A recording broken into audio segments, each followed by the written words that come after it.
Bismillahirrahmanirrahim. Assalamualaikum warahmatullahi wabarakatuh. Alhamdulillahilladzi akhrajna min zulumatil wahmi wa akrimna binuril fahmi. Ashhadu an la ilaha illallah wahdahu la syarika lah wa ashhadu anna Muhammadan abduhu wa rasuluh. Allahumma salli ala Sayyidina Muhammad wa ala alihi wa ashabihi ajma'in. Rabbi shrah li sadri wa yassir li amri wahlul 'uqdatam min lisani yafqahu qawli. La hawla wa la quwwata illa billahil 'aliyyil 'azim. La hawla wa la quwwata illa billahil 'aliyyil 'azim. La haula wa la quwwata illa billahil 'aliyyil 'azim. Jadi untuk mendapat keberkatan daripada Allah SWT, marilah sama-sama kita buka majlis ilmu kita hari ini dengan membacakan Ummul Kitab Al-Fatihah. A'udzu billahi minasy syaithanir rajim. Bismillahirrahmanirrahim. Alhamdulillahi rabbil alamin. Ar-Rahmanir Rahim. Maliki yaumiddin. Iyyaka na'budu wa iyyaka nasta'in. Ihdinas siratal mustaqim. Siratal ladzina an'amta 'alaihim ghairil maghdubi 'alaihim waladdallin. Amin. Jadi sebagai pengetahuan kita bersama, hari ini kitab kita iaitu kitab Hadis 40 Penawar Hati, dan hari ini kita masuk tajuk yang ke-21, ya. Tajuk yang ke-21 iaitu jauhi 7 pembinasa. Maksudnya kita hendaklah menjauhi 7 pembinasa. Pembinasa ni iaitu perkara ataupun perbuatan-perbuatan yang tak baik lah, ya. Okey, saya terima lagi. Okey, saya bacakan hadis dan puan-puan ikut, ya. Okey. An Abi Hurairah radhiyallahu anhu anin Nabi sallallahu alaihi wasallam qala ijtanibus sab'al mubiqat. Qalu ya Rasulullah wa ma hunna?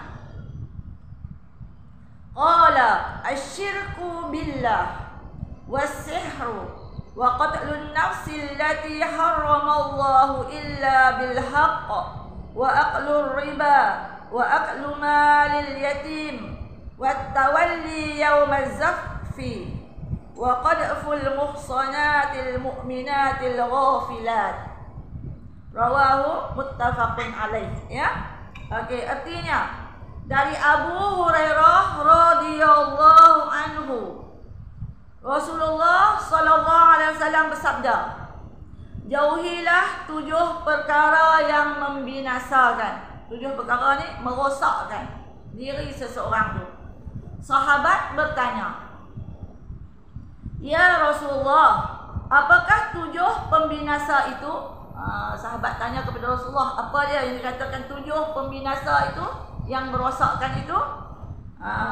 Nabi SAW menjawab, pertama, menyekutukan Allah dengan sesuatu yang lain. Ya, menyekutukan Allah dengan sesuatu yang lain, iaitu berlaku syirik. Ya, syirik kepada Allah. Jadi saya bacakan dia punya penerangan tu, nanti saya akan terang, ya. Yang keduanya sihir. Dan yang ketiganya membunuh jiwa yang diharamkan oleh Allah SWT, melainkan dengan kebenaran syarak. Okey, saya bacakan dulu. Yang keempatnya memakan harta riba. Yang kelima memakan harta anak yatim. Yang keenamnya lari dari medan pertempuran di waktu berkecamuk peperangan. Ya, itu yang keenam. Dan yang ketujuhnya, dan menuduh berzina terhadap perempuan-perempuan mukminah yang baik, ya, yang selalu menjaga diri dari perbuatan yang keji. Okey. Saya akan bagi penerangan satu persatu insya-Allah ya. Okey, yang pertama tadi Nabi pesan jauhilah 7 pembinasa ni. Yang pertamanya menyekutukan Allah dengan sesuatu, iaitu syirik kepada Allah ya. Jadi saya bacakan ini ayat Quran di mana daripada surah Luqman ya. A'udzubillahi minasyaitonir rajim. Wa iz qala Luqman li ibnihi wa huwa ya'idhuhu ya bunayya la tusyrik billah innasyirka la zulmun azim. Surah Luqman ayat 13 ya. Dan ingatlah, maksudnya ya, tatkala Luqman berkata kepada anaknya semasa ia memberi nasihat kepadanya. Ini nasihat Luqman kepada anak dia.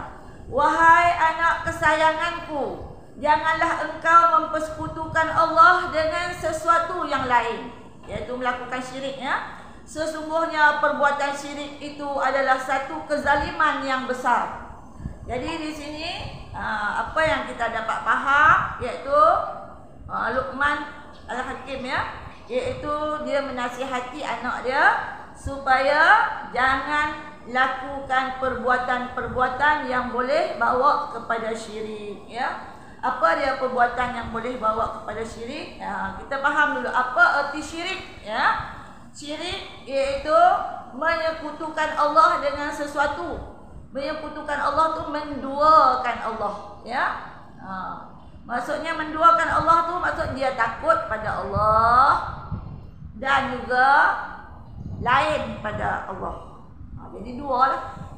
Ya, contohnya dia takut pada hantu ataupun syaitan ke iblis ke. Ya, dengan Allah pun dia takut. Nampak tu. Kita sebenarnya kena takut hanya pada Allah SWT.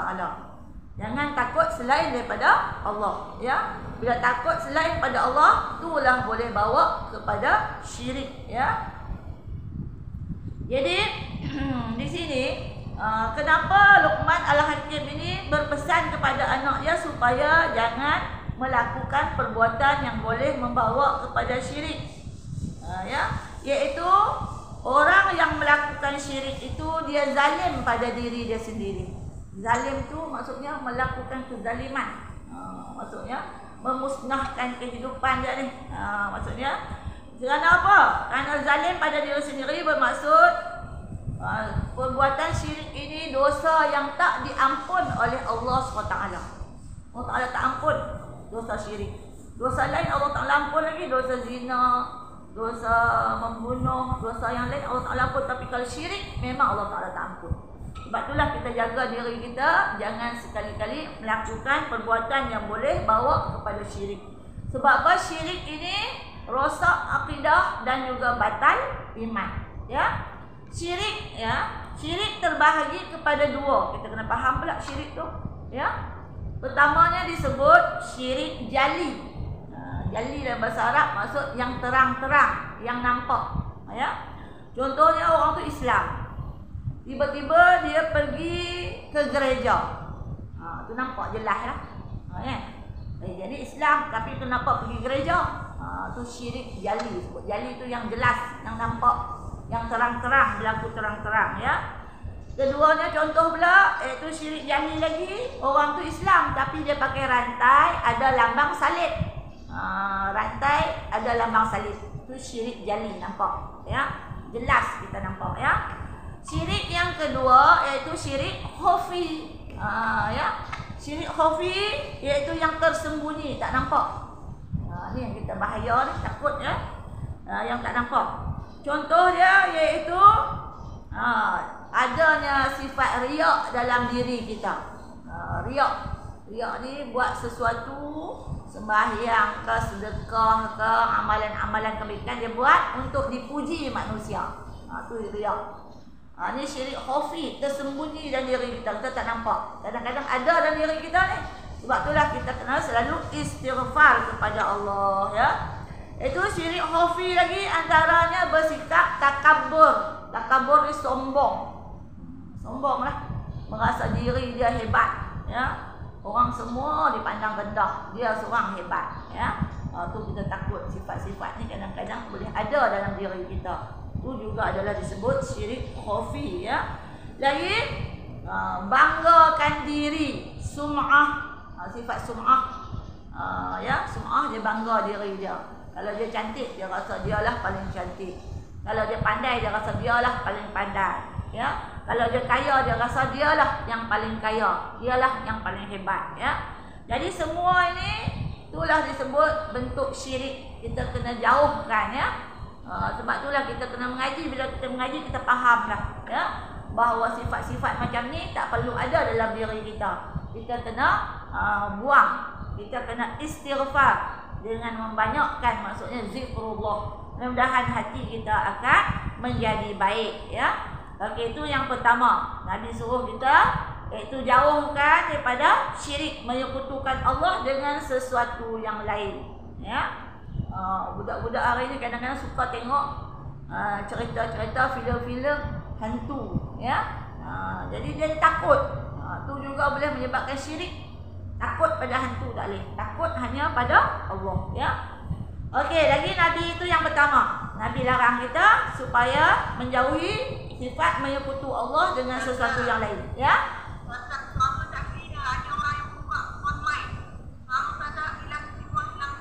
Ya.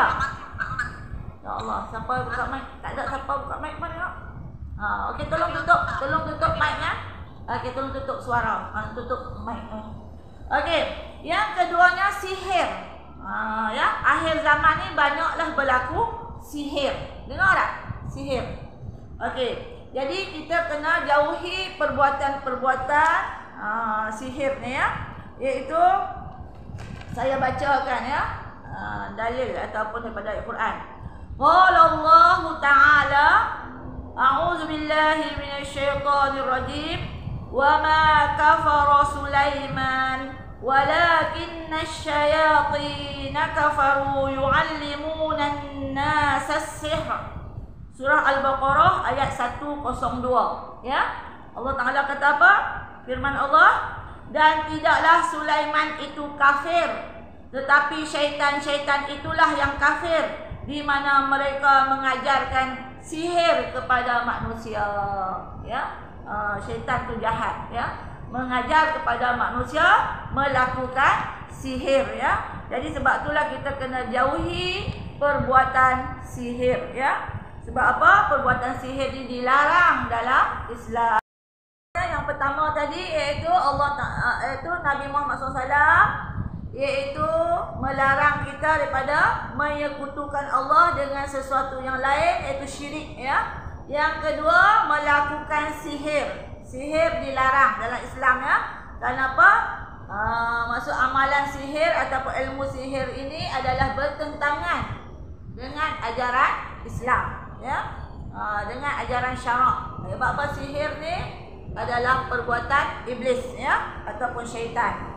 Okey, kita masuk yang ketiga, membunuh jiwa yang diharamkan oleh Allah SWT, melainkan dengan kebenaran syarak. Maksudnya membunuh orang lah. Dalam Islam dilarang kita membunuh orang lain, ya. Sebab apa?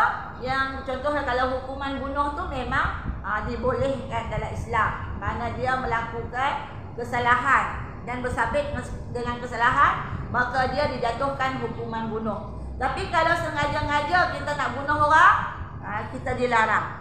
Di mana dikabarkan oleh Nabi Muhammad SAW, iaitu orang yang membunuh orang dengan menggunakan pisau ataupun dia tikam orang, ya, dia tikam orang, maka kelak di dalam neraka dia sentiasa menikam dirinya sendiri. Na'udzubillah. Sebab dia bunuh orang dengan pisau, maka dia tikam orang, maka dalam neraka nanti dia akan tikam diri dia sendiri. Itulah perbuatan dia, ya, berulang-ulang, ya. Yang keduanya pula dia kata, kalau seorang tu bunuh orang dengan cara dia jerut leher orang, ya, dalam neraka nanti maka dia akan menjerut leher dia sendiri, ya. Na'udzubillah. Dan kalau orang tu bunuh orang dengan menolak orang tu jatuh daripada tempat tinggi. Dia letak orang tu atas bukit, dia tolak pergi jatuh daripada tempat tinggi, maka dalam neraka nanti dia akan menolak diri dia sendiri, jatuh daripada tempat tinggi, ya. Itulah maksudnya larangan membunuh sesama kita. Dalam Islam dia jaga nyawa, ya, supaya tak boleh kita sesuka hati membunuh orang lain tanpa dibolehkan oleh syarak, ya. Itu yang ketiga. Yang keempat, memakan harta anak yatim. Anak yatim kita tahu kan, anak yang kematian bapaknya, ya, iaitu memakan harta anak yatim. Kita baca dalil daripada ayat Quran. A'udzubillahi minasyaitonirrajim. Okey. Bukan makan harta anak yatim. Ya. Nombor 4, memakan harta riba dulu. Memakan harta riba, ya. Kita disuruh supaya jauhi memakan harta riba. Okey. Firman Allah dalam surah Ali Imran ayat 130. A'udzubillahi minasyaitonirrajim. Ya ayyuhalladzina amanu la ta'kulur riba adhafan mudha'afah. Ya. Maksudnya iaitu, wahai orang-orang yang beriman, jangan kamu makan harta riba padahal berganda-ganda. Jangan makan harta riba, Allah Ta'ala larang, ya. Kerana apa? Kerana Nabi naik ke langit pada malam Isra wal Mi'raj. Nabi kedengaran iaitu bunyi seperti guruh dan juga petir. Lalu Nabi terpandang, ada seorang tu perut dia besar, seperti rumah. Perut dia besar seperti rumah, dan di dalamnya terisi ular dan kalajengking. Na'udzubillah. Dalam perut ni ada ular dan kalajengking. Lalu Nabi tanya kepada Jibril, siapa mereka itu, wahai Jibril? Jibril jawab, itulah mereka yang makan harta riba di dalam dunia. Orang yang makan harta riba dalam dunia ni maksudnya perut dia terisi dengan ular dan juga kalajengking, benda yang berbisa, ya. Jadi maksudnya itulah maksud laknat kepada orang yang makan riba ni, ya. Makan riba ni kita faham riba tu apa? Kalau kita jual beli, satu pihak untung, satu pihak rugi. Contoh dari segi timbangan, ya. Dia menimbang barang tu, orang nak beli sekilo, harga dia sekilo lah. Tapi bila dia timbang tadi tak cukup sekilo. Pembeli bayar dengan harga sekilo, tapi penjual dia kurangkan. Maksudnya timbangan tadi tak cukup sekilo. Jadi satu pihak untung, satu pihak rugi. Itu disebut riba. Lagi riba lagi apa kita nak faham? Kita bagi hutang kat kawan. Contoh kita bagi hutang kawan RM100. Bila dia balik, nak bayar balik nanti, kita suruh bayar RM150 ataupun RM200. Kita ambil lebih. Itu juga disebut riba, ya. Tak boleh, ya. Riba ni masuk sebelah pihak untung, sebelah pihak lagi rugi, ya. Itu maksudnya. Jadi orang yang terlibat dengan riba ni, dia kata yang makan riba pun berdosa, yang memberi riba pun berdosa, yang menjadi saksi dalam riba pun berdosa, yang menulis pun riba. Menulis riba pun berdosa. Yang menulis catatan dia lah. Kalau hutang RM100 dia tulis, kena bayar RM150. Itu pun berdosa. Tukang catat pun berdosa. Sama ya. Jadi jauhlah kita daripada kena sifat riba ni, ya. Ataupun sikap riba, ya. Riba dilarang dalam Islam, ya. Jadi jauhi itu juga adalah dosa besar. Yang kelimanya memakan harta anak yatim, ya. Yang kelima memakan harta anak yatim. Saya bacakan ayat Quran di sini. A'udzubillahi minasyaitonirrajim. Wa qala ta'ala wa la taqrabu malal yatimi illa billati hiya ahsan. Surah Al-Isra ayat 34. Bermaksud, Dan janganlah kamu sekalian mendekati harta anak yatim kecuali dengan cara yang lebih bermanfaat. Ya, kita tak boleh mendekati harta anak yatim tu tapi dengan cara yang baik. Okey. Contoh dia lah, anak yatim tu masih kecil-kecil, dia belum baligh. Dari segi maksudnya pembahagian harta pusaka tadi, ya, harta faraid tadi, orang yang maksudnya mengendalikan harta ni dia bagi dengan cara yang salah ataupun cara yang tipu, cara yang kecoh. Maka dia tunggulah hari akhirat esok, ya. Teruklah balasan bagi orang yang makan harta anak yatim. Jadi kita disuruh supaya jauhi sikap ataupun sifat daripada makan harta anak yatim. Tak boleh, ya. Makan harta anak yatim dilarang dalam Islam. Kadang-kadang, ya, yang makan harta anak yatim ni juga adalah ibunya sendiri. Tu yang kita takut tu, ya. Yang terjadi itu ialah makan harta anak yatim tu adalah ibunya sendiri, di mana ibu tadi bila contoh suami dia meninggal, pembahagian harta pusaka tadi hak anak kena asingkan, hak ibu asingkan. Jadi jangan kita takut nanti ibu tadi termakan harta anak yatim. Kecuali lah harta-harta tersebut kita gunakan untuk pembelajaran anak-anak dia, untuk makan minum harian. Takkan kot nak duduk serumah masak nasi lain-lain periuk, masak sekali lah. Dari segi itu dibolehkan, ya. Untuk pengurusan, untuk pengurusan boleh. Tapi kalau sengaja kita ambil duit harta anak yatim tadi, kita guna untuk apa, main kutu ke, kita shopping ke, tu tak boleh, ya. Jadi memakan harta anak yatim juga dilarang dalam Islam. Tu maksudnya Islam ni, ya, jaga betul, ya, untuk menjaga kemaslahatan anak-anak yatim ni. Kalau tidak mereka tadi akan ditindas, ya, ataupun dizalimi oleh pihak lain. Oleh maksudnya tadi ni waris-waris yang tidak bertanggungjawab tadi, ya. Yang keenamnya, lari dari medan pertempuran di waktu berkecamuk peperangan.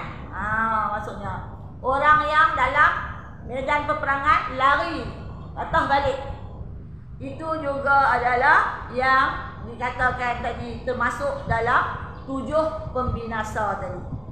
Maksudnya dia ni maksudnya tidak beriman pada Allah dengan sebenarnya, dia munafik. Dah berada di medan perang, cabut lari. Itu disebut orang yang bacul, orang yang penakut. Ya. Dah pergi medan perang dah. Dah sekerat perjalanan dah, tiba-tiba lari patah balik. Kerana apa?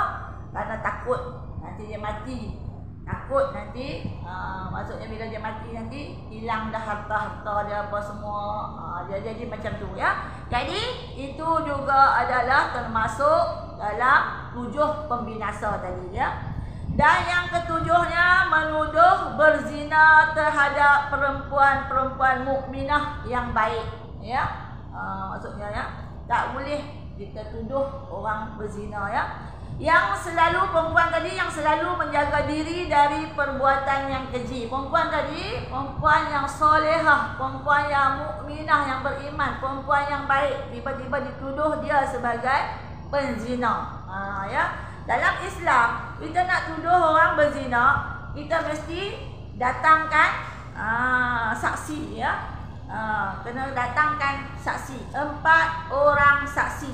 4 orang saksi yang dia kata saksi tadi iaitu yang adil. Yang adil maksudnya saksi tadi tak ada maksudnya permusuhan dengan orang yang dituduh tadi. Saksi yang adil ni yang baik lah, yang beriman, yang bertakwa, yang tak tinggal solat, ya. Okey, nak tuduh orang berzina tadi mesti datangkan 4 orang saksi. Pertama, saksi yang adil. Kedua, saksi yang tidak buta. Macam mana kalau orang buta dia kata aku nampak orang tu berzina? Nampak apa? Mata dia buta. Jadi salah, ya. Tak boleh pilih menjadi saksi dalam sesuatu kes perzinaan tu, pilih orang yang buta. Seterusnya itu tak boleh pilih orang yang pekak. Pekak tuli. Tuli dia takut dengar orang tu berzina. Dengar apa? Telinga dia tuli, pekak. Tak boleh, ya. Okey, tak boleh juga pilih orang yang nak jadi saksi itu orang yang bisu. Bisu dia nak bagi tahu macam mana, dia tak boleh keluarkan suara. Jadi macam mana dia nak jadi saksi? Tak boleh ya. Dan juga dia kata tak boleh pilih orang nak jadi saksi itu orang yang ada sengketa dengan orang yang yang dituduh berzina tu. Sengketa ni dia ada permusuhan. Kalau musuh ni memanglah dia nak tuduh sajalah kan. Tapi dalam Islam dia kata dilarang. Tak boleh, tak boleh kita ni menuduh perempuan yang baik melakukan zina. Kecuali boleh datang 4 orang saksi tu, ya. Boleh datang 4 orang saksi, boleh, ya. Maksudnya tuduhan tadi diterima. Tapi kalau tak datang 4 orang saksi, maksudnya orang tadi kena hukum. Kalau dalam bab hudud dia kena hukum pula, kena sebat, ya. Kena sebat pula. Sebab apa? Menuduh orang lain berzina ataupun perempuan baik berzina, ya. Itu yang kita takut sangat, ya. Jadi sama-samalah kita jaga diri kita daripada 7 pembinasa ni, di mana iaitu Nabi pesan, iaitu pertama syirik kepada Allah, jauhkan daripada perbuatan syirik, ya. Contoh kita percaya perkara lain ataupun ada kuasa lain yang lebih hebat daripada Allah. Macam kita cucuk vaksin lah. Kita tak boleh kata vaksin tu menahan kita daripada kena sebarang bahaya. Vaksin tu sebagai usaha ikhtiar. Tapi yang berkuasa tu Allah. Kalau Allah Ta'ala kata kun fayakun, kena COVID, kena lah. Walaupun cucuk berapa dos pun, kita tak boleh kata sekarang dah cucuk vaksin, kita dah kuat, boleh pergi mana saja, penyakit pun tak akan kena lagi. Jadi kita dah percaya bahawa ada kuasa lain yang lebih hebat pada Allah. Bagi orang Islam, Allah lah yang berkuasa segalanya, ya. Jadi kita ni maksud cuma usaha dan ikhtiar. Cucuk vaksin usaha dan ikhtiar. Macam kita makan ubat lah. Bukan kata ubat tu yang menyembuhkan. Yang menyembuh tu adalah Allah. Ya. Macam orang buat sawah padi lah, ya. Dia kata padi dia, tanaman padi dia tahun ini menjadi. Kerana apa? Kerana baja yang dia guna tu, baja yang baik. Racun yang dia guna tu, racun yang baik. Tu salah. Sebenarnya racun dan baja tu adalah sebagai usaha kita. Usaha ikhtiar kita nak bagi padi kita elok. Yang bagi cantik padi kita tu jadi subur, jadi berbuah banyak apa semua tu adalah Allah Subhanahu wa Ta'ala. Kalau silap di situ tu yang boleh menyebabkan kita jadi syirik. Rosak akidah, batal iman. Tu kita takut, ya. Jadi dosa syirik ni satu-satunya dosa yang tak diampun Allah. Tu yang kita takut tu. Allah Ta'ala tak ampun dosa syirik ni. Habislah. Na'udzubillah. Sebab tu kan kita kena selalu syahadah. Asyhadu an la ilaha illallah wa asyhadu anna Muhammadar Rasulullah. Perbaharui syahadah kita selalu, tiap ketika, supaya mana tahu kita tak sedar, dalam tak sedar kita telah berlaku syirik pada Allah, ya. Jadi kita perbetulkan balik kita punya keyakinan kita terhadap Allah Subhanahu wa Ta'ala, ya. Okey, 7 pembinasa tadi kita faham, iaitu syirik, kedua sihir, ketiga membunuh jiwa yang diharamkan oleh Allah Ta'ala melainkan dengan kebenaran syarak, ya. Keempat, makan harta riba. Kelima, makan harta anak yatim. Keenam, lari dari medan peperangan. Dan yang ketujuhnya iaitu menuduh perempuan mukminah atau muslimah yang baik ini, iaitu melakukan zina, ya. Itu yang kita kena jauhi. Okey, kita baca keterangan ayat. Keterangan ayat dia sikit saja, ya. Tapi tu huraian dia panjang. Okey, kita tengok lagi. 7 perkara yang disebutkan di dalam hadis ini adalah di antara dosa besar yang terbesar sekali. Inilah antara dosa besar yang kita kena jauhi, ya, supaya kita selamat dunia dan akhirat, ya. Masyarakat hendaknya dibersihkan dari 7 perkara ini. Dalam hidup kita ni kita jauhkan daripada 7 perkara ini. Karena ia adalah punca segala kemusnahan. Inilah memusnahkan diri kita, baik di dunia maupun akhirat. Kalau hidup kita di dunia tak diredha Allah, habislah kita. Ya, akhirat di dunia pun teruk, akhirat pun teruk. Nauzubillah. Ya, balasan bagi golongan-golongan ini adalah neraka. Nauzubillah. Kita faham neraka tu adalah tempat siksa, ya, siksaan yang sangat-sangat ya pedih. Kita takut ya, neraka tu bukan tempat main-main. Kadang setengah orang boleh buat cakap main. Neraka jahanam, ya tak? Jahanam boleh keluar. Dia ingat jahanam macam kita punya basikal, kita punya motor, kita punya barang-barang. Bukan. Nama dia neraka jahanam. Tapi berarti siksaan di dalamnya iaitu bakaran. Allah membakar manusia-manusia yang engkar ni ya, di dalam neraka jahanam. Takut ya. Segala pembangunan tidak akan berjaya dan belum memberikan makna yang baik kepada manusia selagi dosa-dosa ini belum berjaya dihapuskan. Jadi dalam hidup kita, sebab itulah kita kena menuntut ilmu, kena mengaji supaya kita faham. Ni benda dosa besar, aku kena jauhi. Jangan buat, jangan dekati ya. Tapi kalau masyarakat tak faham, itulah akhir zaman ya. Bila masyarakat pun dah tak faham, kita tengok kadang-kadang jadi kucar kacir. Kehidupan jadi kucar kacir. Bila ada orang yang memainkan peranan sihir. Sihir ni dia tak bunuh secara berdepan. Dia bunuh secara senyap-senyap. Ya, hantaran dia. Hantaran dia sihir yang betul sihir angin, hantar angin tu, ya. Jadi tu menyebabkan seseorang tu akan jadi sakit contohnya ya. Hantar sihir dia jadi sakit yang tak ada ubat. Bila pergi hospital, doktor kata encik tak ada sakit apa-apa pun. Boleh balik. Rupanya sakit yang tak nampak, iaitu dia telah disihir orang. Sebab itulah sekarang ni banyaknya perubatan syifa, iaitu secara Islam ni, supaya apa? Dapat lawan balik dengan maksudnya hantaran-hantaran sihir bagi manusia yang tak bertanggungjawab, yang tak beriman pada Allah Ta'ala. Ketakutnya akhir zaman ni banyak sihir. Zaman Nabi dulu ada sihir, mai akhir zaman ni ada juga balik sihir ni ya. Kadang-kadang manusia tu seseorang tu maksudnya dia sakit ya, yang tak tahu kenapa tiba-tiba sakit, makan tak lalu, kurus kering, akhirnya mati ya.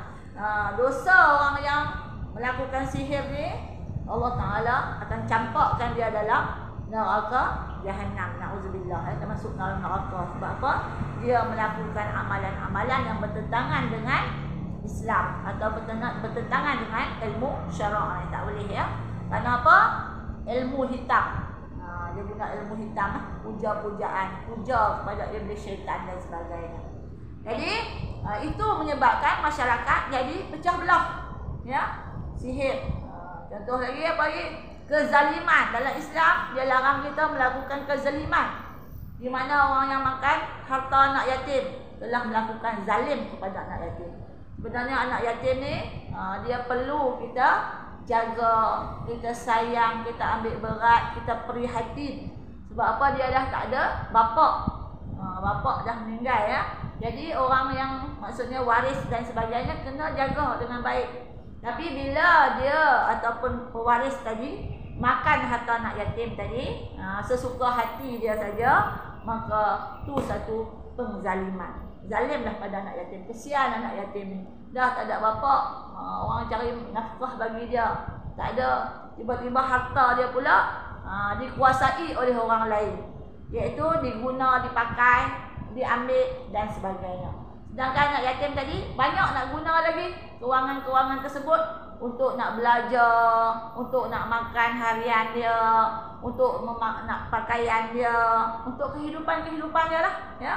Bila berlaku kezaliman ni juga menyebabkan masyarakat kita akan hancur, rosak, binasa ya. Sebab itulah Nabi larang kita dalam hadis ni supaya jaga ya, yang 7 perkara ni boleh-bolehnya jangan ada dalam masyarakat kita ya.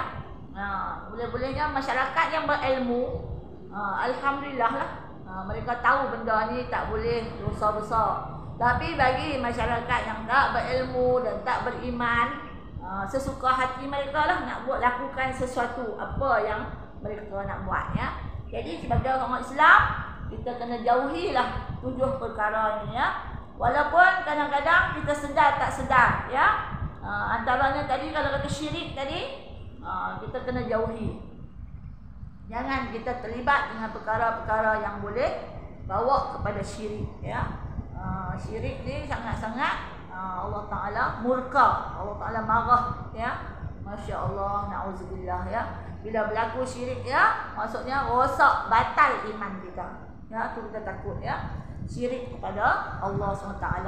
Jadi kesimpulan yang kita boleh ambil daripada hadis ini, di mana dalam kehidupan kita hendaklah maksudnya betul-betul mengamalkan suruhan-suruhan Allah dan menjauhi larangan-larangan Allah supaya kita selamat dunia dan akhirat. Iman kita pun menjadi baik, ya. Kita takut ni, ya. Sebab apa? Boleh rosak iman secara kita sedar tak sedar kalau kita melakukan perbuatan yang boleh bawa kepada syirik. Akhir zaman ni banyaklah kadang-kadang, ya, bila dah seseorang tu iman dia tak kuat, yang kata tadi macam saya ceritakan tadi, bahawa kalau dia tu makan ubat, dia kata ubat ni lah yang jadikan aku sehat, ubat ni lah yang sembuhkan aku. Dia berkata ubat tadi yang berkuasa, sebenarnya yang menyembuhkan Allah. Ubat tu adalah usaha dan ikhtiar kita sahaja, ya. Jangan kita kata ubat tu yang berkuasa, ubat tu yang menyembuhkan, ya. Kata dengan izin Allah, mudah-mudahan ubat yang aku makan ni maksudnya Allah sembuhkan. Maksud dengan izin Allah, mudah-mudahan aku makan ubat ni, penyakit aku tadi sembuh. Dengan izin Allah kena sebut. Tak boleh kata ubat tu yang boleh menyembuh. Macam baja tadi kita kata, baja yang diguna untuk pertanian tadi, untuk tanam padi ke apa tadi, baja tadi tak kuat. Sebenarnya yang berkuasa tu adalah Allah. Yang kata baja, dengan penggunaan baja ni lah maka padi-padi aku menjadi dengan baik. Tu dah jadi salah, ya. Kita dah salah dari segi akidah. Kita letakkan kuasa lain lebih berkuasa daripada Allah. Tu kita kena belajar ilmu sifat 20 tu, ilmu tauhid tu. Sifat 20 yang wujud, qidam, baqa tu. Allahu akbar. Dalam Google Meet tu pun sebaik-baiknya kita kena ada pengajian ilmu tauhid. Kita duk mengaji sekarang ni ilmu fiqh, ilmu tasawuf, ilmu hadis, ilmu-ilmu hak lain, tapi ilmu tauhid tak ada lagi. Ilmu tauhid ni yang penting untuk kita supaya keimanan kita terhadap Allah Ta'ala tadi hebat, ya. Kita menjadi hamba yang maksudnya betul-betul beriman kepada Allah, ya. Jadi penting bagi kita belajar ilmu tauhid, ya. Puan-puan, hadirin sekalian, kalau ada pengajian-pengajian tauhid, ikutilah, ya. Sama ada dalam Google Meet ke, secara bersemuka ke, supaya kita lebih faham ilmu tauhid ni. Kita takut ilmu lain kita pandai, fiqh pandai, hadis pandai, ilmu tasawuf pandai, dan semua pandai, tiba-tiba ilmu tauhid tak kuat.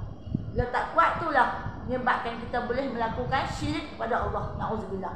Orang yang faham ilmu tauhid dengan mendalam, keimanan dia kepada Allah Ta'ala hebat, ya. Dia kuat di dalamnya. Apa jadi pun dia maksudnya menganggap semua ni adalah datang daripada Allah, ya. Dia ingat bahawa Allah tu lah yang berkuasa. Semua berlaku ni adalah kehendak Allah. Ibarat kita sekarang lah, contohnya dalam pandemik COVID-19 ni, kita kena anggap bahawa ni adalah ujian Allah, kena terima, ya. Walaupun kadang-kadang kata Allah, dengan datangnya COVID-19 ni pendapatan aku dah hilang, jadi susah, ya. Cari rezeki rasa macam tersekat. Tapi kita kena anggap bahawa ni adalah ujian Allah. Allah Ta'ala nak uji kita, nak tengok kita kuat tak iman kita pada Allah.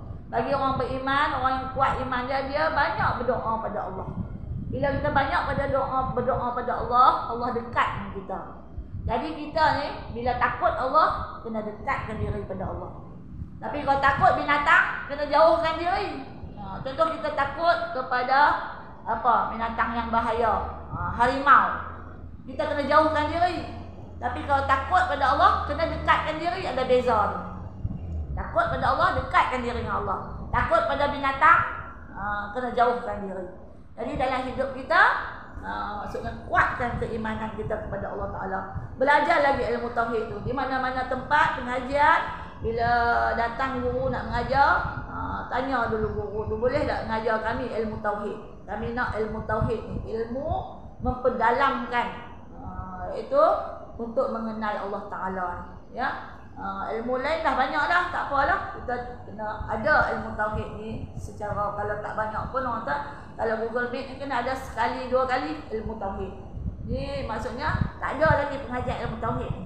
Ilmu tauhid ni hebat, ya, untuk keimanan kita terhadap Allah Ta'ala, ya, supaya iman kita menjadi baik dan subur selalu, ya. Jadi rasanya kakak ni tajuk kita hari ni tak panjang, ya. Ada masalah sikit pula kita tadi. Jadi untuk hari ni rasanya cukup kakak ni dulu, ya. Masa kita pun dah tak berapa minit dah, ya. Okey. Jadi tuan-tuan puan-puan sekalian, untuk kita sudahi majlis ilmu kita hari ini, marilah sama-sama mengaminkan doa yang saya bacakan ni, ya. Bismillahirrahmanirrahim. Alhamdulillahirabbil alamin. Wassalatu wassalamu ala asyrafil anbiya'i wal mursalin wa ala alihi wa sahbihi ajma'in. Ya Allah, kurniakanlah kami lisan yang lembut, basah mengingati dan menyebut namamu, hati yang penuh segar mensyukuri nikmatmu, serta badan yang ringan menyempurnakan ketaatan kepada perintahmu. Ya Allah, kurniakanlah kami iman yang sempurna, hati yang khusyuk, ilmu yang berguna, keyakinan yang benar-benar mantap. Ya Allah, kurniakanlah kami din, cara hidup yang jitu dan unggul. Selamatkan kami dari segala mara bahaya dan petaka. Kami mohon, ya Allah, kecukupan yang tidak sampai kami terpaksa meminta jasa orang lain. Berikanlah kami, ya Allah, iman yang sebenarnya, sehingga kami tidak lagi gentar atau mengharap orang lain selain dari Engkau sendiri. Kembangkanlah lembayung rahmat-Mu kepada kami, keluarga dan anak-anak kami, serta sesiapa sahaja yang bersama-sama kami. Jangan, ya Allah, Engkau biarkan nasib kami ditentukan oleh diri kami sendiri, walaupun kadar sekelip mata atau kadar masa yang lebih pendek dari itu. Wahai Tuhan yang maha mudah dan cepat memperkenankan pinta, perkenankanlah. Wa sallallahu ala sayyidina Muhammadin nabiyil karim wa ala alihi wa sahbihi ajma'in. Walhamdulillahi rabbil alamin. Jadi kita sudahi majlis ilmu kita hari ini dengan baca kafaratul majlis dan juga suratul As. Bismillahirrahmanirrahim. Subhanakallahumma wa bihamdika asyhadu an la ilaha illa anta astaghfiruka wa atubu ilaik. A'udzu billahi minasyaitonir rajim. Bismillahirrahmanirrahim. Wal 'ashr innal insana lafi khusr illa alladzina amanu wa 'amilus solihat wa tawasaw bil haqq wa tawasaw bis sabr. Shadaqallahu azim. Saya minta ampun dan maaf lah, ada problem sikit, link kita kita punya kita line, minta maaf lah. InsyaAllah panjang lama jumpa lagi baik. Ya baik. Okey baik. Okey baik. Assalamualaikum. Ya, Assalamualaikum warahmatullahi wabarakatuh. Ya baik, jumpa lagi.